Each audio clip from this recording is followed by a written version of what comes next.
జీవితంలో ఎన్నో పచ్చి నిజాలు, అందులో ఇది కూడా ఒకటి.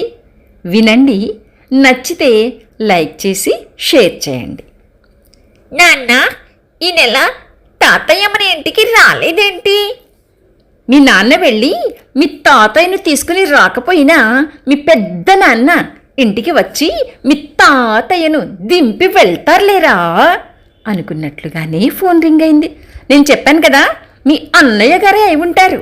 మీ నాన్నగారిని తీసుకువెళ్ళమని చెప్పడానికే. అవును, అన్నయ్యనే కాల్ చేస్తున్నాడు అంటూ ఫోన్ తీసుకుని మాట్లాడాడు. ఏరా, ఎలా ఉన్నారు? ఏంటి ఇంకా నాన్నగారిని తీసుకుని వెళ్ళలేదు? ప్రొద్దుటి నుండి నాన్నగారు కలవరిస్తున్నారు చిన్న కొడుకు రాలేదని. త్వరగా వచ్చి తీసుకొని వెళ్ళు. ఇదిగో వచ్చేస్తున్నానన్నయ్య.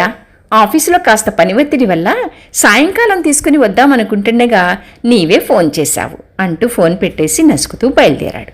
ఇదంతా గమనిస్తున్న నాని, అదే మనవడు, నాన్నగారిని ఇలా అడిగాడు. నాన్న, నాకు డౌటు తీరుస్తారా? ఇప్పుడేం డౌట్రా?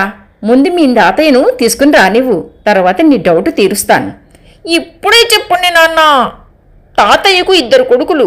ఒక నెల మీరు, ఒక నెల పెద్ద నాన్న. ఇలా మార్చి మార్చి తాతయ్యను చూసుకుంటున్నారు కదా. మరి నీకు నేను ఒక్కడినే కొడుకును కదా. నేను పెద్దయ్యాక ఒక నెల మా ఇంట్లో ఉంటారు. మరి మరుసటి నెల ఎక్కడికి పోతారా చెప్పండి నాన్న. ఎవరో చాచి చెంప దెబ్బ కొట్టినట్టు ఉలిక్కిపడ్డాడు తండ్రి.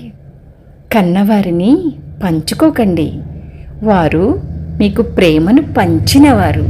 వారి కంట కన్నీరు మంచిదా? బిడ్డలమైన మనకు మంచిది కాదు. దయచేసి తల్లిదండ్రులను కంటికి రెప్పలా చూసుకోకపోయినా భారంగా తలచి చివరి దశలో వారిని అలక్ష్యం చేయకండి. రేపు మనము పెద్దవారం అవుతాం. మన పిల్లలు అలా చేస్తే ఎలా ఉంటుందో ఒక్కసారి ఆలోచించండి. పెద్దలను గౌరవించండి. నచ్చిందా అండి? ఉంటా.